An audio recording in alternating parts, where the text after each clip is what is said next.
Hi എല്ലാ കൂട്ടുകാർക്കും സുഖമല്ലേ? എല്ലാവർക്കും ഗുഡ് മോർണിംഗ്. ഞാൻ ഇന്ന് കുറച്ച് ചെറുപയറുമായിട്ടാണ് ഇറങ്ങിയിട്ടുള്ളത്.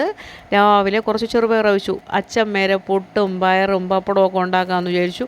ഗോതമ്പ് മാവാണ്, റേഷൻ ഗോതമ്പ് മാവിലാണ്. ഗോതമ്പ് മാവ് ഒന്ന് വറുത്ത് തണുത്തതിന് ശേഷം നമ്മൾ പച്ചവെള്ളം ഒഴിച്ച് കുഴച്ചാൽ മതി. കുഴയ്ക്കുമ്പോൾ നല്ല പൊറുപുറാന്ന് കിട്ടും. നല്ല അരിപ്പുട്ടിൻ്റെ മാവ് കുഴയ്ക്കും പോലെ കുഴച്ചെടുക്കും. അതെല്ലാം കുഴച്ച് റെഡിയാക്കി വച്ചതിന് ശേഷം കുറച്ച് മീൻ പുരട്ടാണ് ഞാനിന്ന് ഉണ്ടാക്കുന്നത്. ചൂര, നല്ല ദശക്കട്ടിയുള്ള ചൂര പുരട്ടാണ്.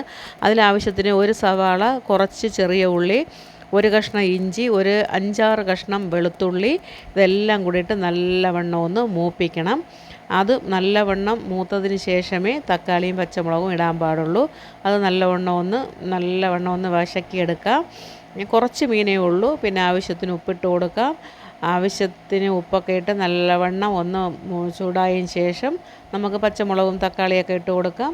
അങ്ങനെ എല്ലാവരും ഇടുന്നൊരു സൂപ്പർ ടേസ്റ്റ് മീൻ കറിയായിരുന്നു. എല്ലാവരും മീൻ പുരട്ടാണ് കേട്ടോ. സൂപ്പർ എന്ന് പറഞ്ഞാൽ അപാര ടേസ്റ്റായിരുന്നു. നമ്മൾ ആരും ഇതുവരെയും കഴിക്കാത്ത ഒരു ഐറ്റമാണ്. എല്ലാവരും ഒന്ന് ഉണ്ടാക്കി നോക്കണം.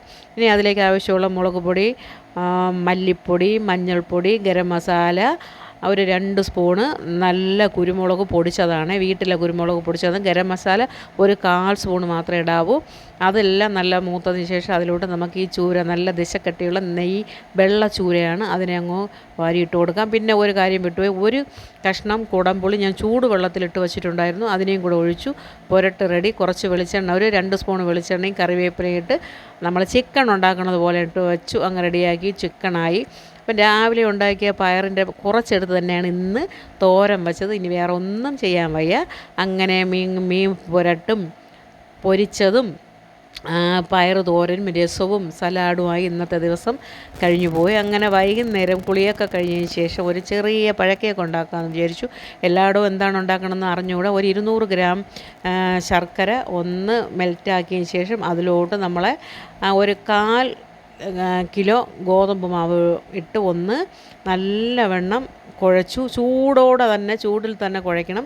എന്നിട്ട് 2 പാളയം കൂടെ പഴം അതിലോട്ട് അടിച്ച് നല്ലവണ്ണം പുരട്ടി 1 സ്പൂൺ നെയ്യും കൂടെ ഒഴിച്ച് ഒരു 2 മണിക്കൂർ നേരം വച്ചിരുന്നു. അതിനുശേഷം 4 മണിയായപ്പോഴേക്കും കുളിച്ച് റെഡിയായി വന്ന് ഞാൻ പഴംപൊരി ഉണ്ടാക്കി.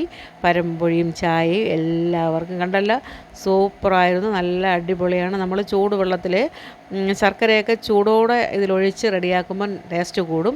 അങ്ങനെ ഞാൻ ചായയൊക്കെ ഇട്ടു, പഴംപൊരിയൊക്കെ റെഡിയായി. കുറച്ചധികം ഉണ്ട്. എല്ലാവർക്കും താങ്ക് യു. എല്ലാവരും ഗുഡ് മോർണിംഗ്.